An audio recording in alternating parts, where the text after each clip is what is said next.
পাশাপাশি দুই দেশ সীমান্তের ওপারে পা দিলেই বেঁধে যায় যুদ্ধ। তাই শত্রুকে মোকাবিলায় খেয়ে না খেয়ে পরমাণু অস্ত্র বানিয়েছে দেশ দুটি। এবার পরমাণু শক্তিধর সেই দুই প্রতিবেশী দেশ ভারত পাকিস্তান জড়িয়েছে বড় সংঘাতে। বুধবার ভোররাতে ভারতের বিমান, সেনা ও নৌবাহিনীর চালানো যৌথ হামলায় কেঁপে ওঠে পাকিস্তান। শত্রুদের হাতের নাগালে পেয়ে পাকিস্তানও করে দেয় খাতিরদারি।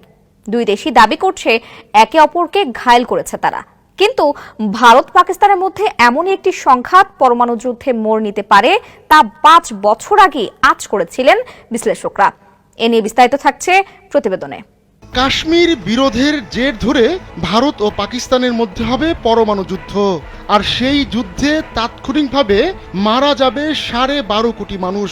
ওয়ালটন আবারও মিলিয়নিয়ার অফারে ওয়ালটন ফ্রিজ কিনে আপনিও হয়ে যেতে পারেন মিলিয়নিয়ার। এর ফলে জলবায়ুর উপর যে বিরূপ প্রভাব পড়বে তাতে অনাহারে মারা যাবে আরও কোটি কোটি মানুষ।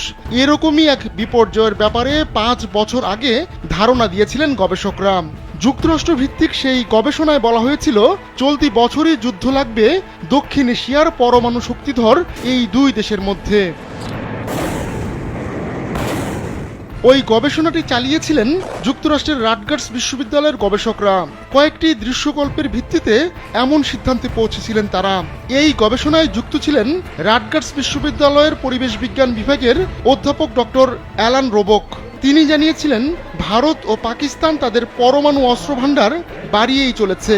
শুধু সংখ্যার বিচারেই নয়, এসব অস্ত্রের বিস্ফোরণের শক্তিও তারা বৃদ্ধি করেছে। ফলে ভারত ও পাকিস্তানের মধ্যে যুদ্ধ নিয়ে শঙ্কা প্রকাশ করেছিলেন তিনি। অবশ্য এমন ভবিষ্যৎবাণীর পর খুব বেশি দিন অপেক্ষা করতে হয়নি অধ্যাপক রোবককে। কাকতালীয়ভাবে 2025 সালের 7 মে বড় ধরনের সংঘাতে জড়িয়ে পড়েছে ভারত পাকিস্তানের সেনাবাহিনী। যদিও ভারতীয় সেনাবাহিনীর একজন সাবেক কর্মকর্তা ও নিরাপত্তা বিশ্লেষক মেজর জেনারেল দীপঙ্কর ব্যানার্জি ওই গবেষণা কল্পনাপ্রসূত বলে উড়িয়ে দিয়েছিলেন। তবে তিনি স্বীকার করে বলেছিলেন 25 সালে না হলেও যে কোনো সময় এই দুই দেশের মধ্যে যুদ্ধ হতে পারে। এই অঞ্চল যুদ্ধের হটবেডের মতো। ভারত চীন কিংবা ভারত পাকিস্তানের মধ্যে যুদ্ধ সবসময় যেন এক নির্মম বাস্তবতা। কিন্তু গবেষকরা তাদের ভবিষ্যৎবাণীর জন্য ভারত পাকিস্তানকে বেছে নিয়েছেন, কারণ কাশ্মীরকে কেন্দ্র করে দেশ দুটির মধ্যে অব্যাহত বিরোধ চলছেই। সামরিক যুদ্ধে জড়ানোর ইতিহাসও রয়েছে তাদের মধ্যে। পাকিস্তানের পরমাণু বিজ্ঞানী ডক্টর পারভেজ হুডভাইও বলেছিলেন অন্যান্য কারণ থাকলেও কাশ্মীরই হবে দুই দেশের মধ্যে যুদ্ধের প্রধান কারণ। বিশ্বে মোট 9টি দেশের হাতে রয়েছে পারমাণবিক অস্ত্র। প্রথমে যুক্তরাষ্ট্র এই অস্ত্র তৈরি করে, তারপর সেই তালিকায় যুক্ত হয় আজকের রাশিয়া। যুক্তরাজ্য, ফ্রান্স, চীনেরও পরমাণু অস্ত্র রয়েছে। কাকতালীয় হলেও এই 5 দেশ জাতিসংঘের নিরাপত্তা পরিষদের সদস্য। এর বাইরে ভারত, পাকিস্তান, ইসরায়েল ও উত্তর কোরিয়ারও পরমাণু অস্ত্র রয়েছে।